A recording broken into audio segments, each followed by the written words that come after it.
Fred here, welcome back to your Obsession channel. In this episode, we will be taking a look at the Case Cutlery Folding Hunter Pocket Knife, item number 189, so please stay tuned.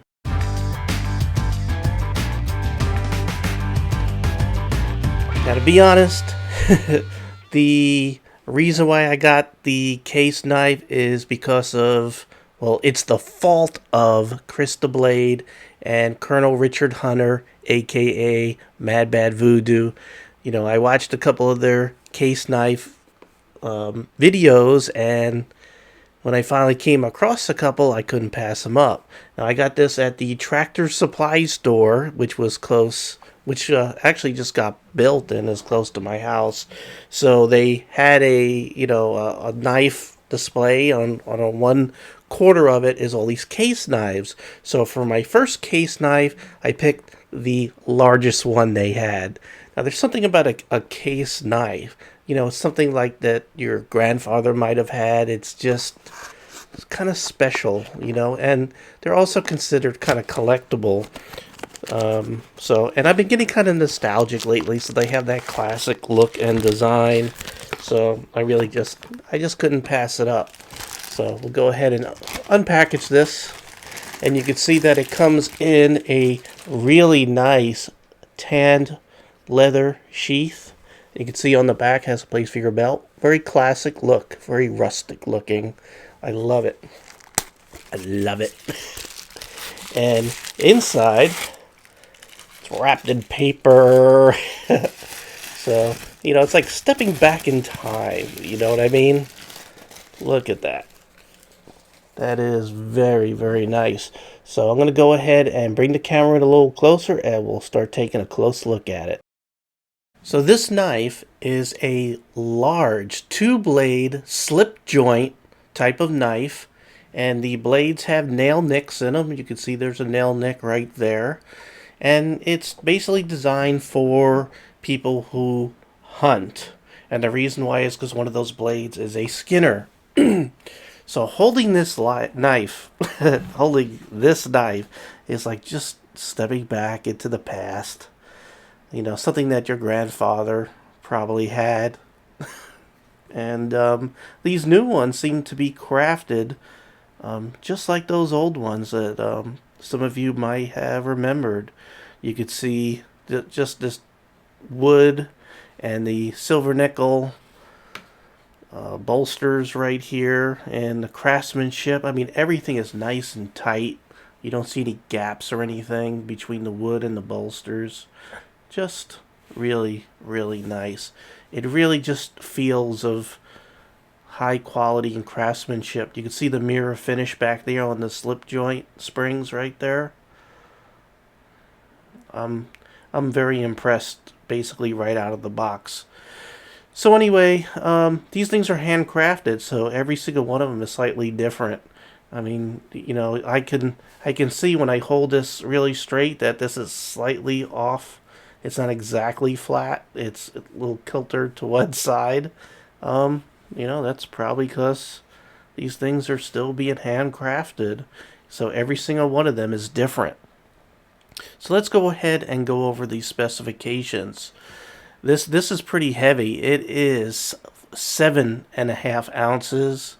So it's not a light thing. It's not something you throw in your pocket at EDC, in my opinion, although some of you might.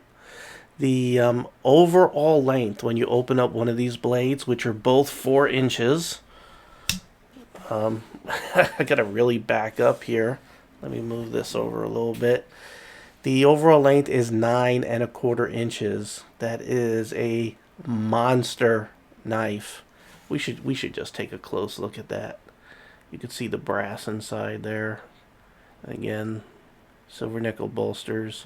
This wood is not real wood. They call it stamina wood. Technically, these scales here is a jigged brown stamina wood. I never heard of a stamina wood tree. When I looked it up, it's a type of laminated hardwood, so it's sort of manufactured. It's not fresh off the tree, but it looks really, really nice. I mean, it looks like real wood. And you know, it has wood in it, but it's a laminated type of wood. So you got that sort of grain right there because it's laminated.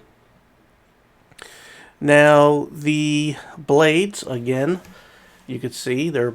I stated that they're 4 inches long. This is the clip point blade right there, and you can see there's the grind is about halfway up, and then you have the flat right here, so you can clamp your clamping type of sharpening systems right here, no problem, and really sharp out of the box. Let's see. I'll let you take a quick look at the marks there. You can see it has that case XX mark. Actually, it has three X's there, but you know it says case XX right down there, and that's something that Case has been putting on their knives for a very long time.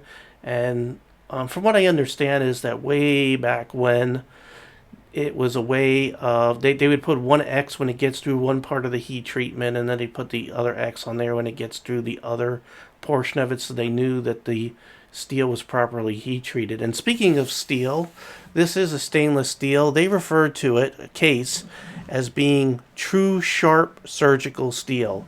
And they're not really upfront with what type of steel it is, but researching the interwebs, it appears that it's very similar, if not exactly, 420 HC stainless steel. And from what I understand, the average HRC of these things is around 54 to 57. That's the Rockwell hardness of the steel. Now the length of the blade is 4 inches. Let's go ahead and look at the other blade. So I'm going to carefully fold this. As you can see, it's a slip joint, so they don't lock. So you don't have any kind of mechanism to have to unlock it. You just fold the blade. This is the Skinner blade. If you notice, there's some jimping right here, so you would put your put your finger here while you're doing some skinning. I don't know anything about skinning, so I'm not even going to try to make believe I know what I'm doing with this. And again, this one is also the same steel. You can see this one is actually marked USA right there. Which, by the way, this knife, this Case knife, as most Case knives, are made in the USA. Hooray! Now, when this is all closed, I'm going to close this before I cut myself. When this is closed, it is 5¼ inches. Now, we already talked about the handle and the jig, brown stem and wood, but I want you to take a look at those bolsters and how there's no gaps like you would see with some of the cheaper knives. Not just Chinese knives. It really doesn't matter where they're from. If they're really cheap, you'll see gaps here between the bolsters and the scales and the handle material. And again, again, I just want to point out how everything is so highly polished. It really, really makes it look gorgeous. You can see the brass pins right there. Really gives it a nice look. Also, just to take a close look, you can see that this sheath has some really heavy stitching. It is single stitching, but it appears to be really strong. Real nice engraving right there. And you can see it has the Case right there, emblem. Even the button, it looks classic. It's really nice. And then you can see it sort of looks rough right there on the inside. And it goes in there really nice. See? Has a nice classic look. Holds it nice and tight. It's not going to fall out. It does move a little bit in there, but it will not fall out. Let's see. I think I really covered everything with the exception of the price. The average price of this is about $60. Now, the only other thing that I can point out on here is the little plate, this emblem right here. Now, if you notice, there's no pins holding that on there. It is just glued on there. That's one complaint in the forums when you go through forums where they talk about Case knives and a lot of other knives. Old school, this would have 2 pins holding it, basically nailed in there, and it's not, it's glued on there. So some people will complain that that can possibly fall off. Again, I probably will never know whether it will fall off with use or not, because I'm making this a collector I'm not going to use this. This is going to be a collector's item for me. One other thing I want to do before we go ahead and go through some of the tests of this knife is to compare it, just so you can get a good comparison of size. Here is a buck 110, and you can see that it's even bigger than the buck 110. It is that's just to show you how large this knife is. Let's go ahead and take a look at blade centering. And you can see, I'll tell you what, I'm going to go ahead and just sort of pop on a extra light here. And you can see that they're not hitting the inside of anything, but they're not perfect. But they're close. Next is blade retention. Now again, both of these are slip joint blades, and you can see the nail necks again there, and you can see that they are in there, and they're in there very, very tight. Once you get to about 30 degrees, it's pulling it, and there's no way for these to open. You're probably not going to carry this in your pocket. You're probably going to carry it in the sheath. Lockup, let's go ahead and just take out the clip point, and there is no side to side or up and down play. Let's go ahead and pull the Skinner blade out and see if the same is true. And it is. There is no side to side or up and down play. One thing I didn't point out with the Skinner knife, the grind is all the way up to the top.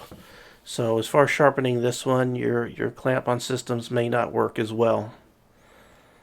The other thing that the finish on these blades, I forgot to point this out, is not polished. A lot of case knives, the blades are very highly polished. With this one, they're not. It's a brushed satin finish.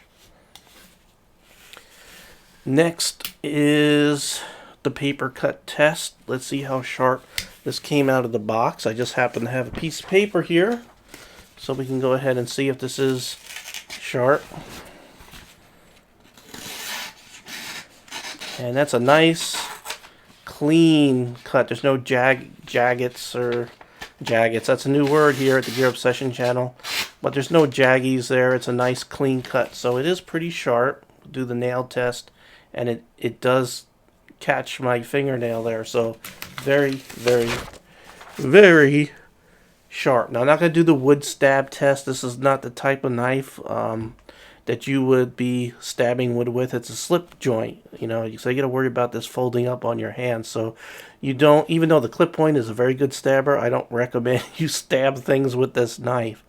Let's take a look at ergonomics. It does, feel okay. There's nothing wrong with it. Now, since there's two blades here, you do have this one blade that sort of disrupts the shape of the handle. So you do feel that blade in your hand when you're holding it. You would never hold this type of blade like this to do stuff, but it is comfortable. You probably just sort of hold it like this or like this. So really, really nice.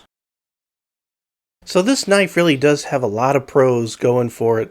I mean, the workmanship, the craftsmanship of this knife is incredible. It is very collectible. Every case knife, just about every case knife, except for the cheapos that you can get at Lowe's, are basically collectible. And again, no knife collection is complete without some case knives. I'm sorry. If you collect knives, you should have some case knives in your collection.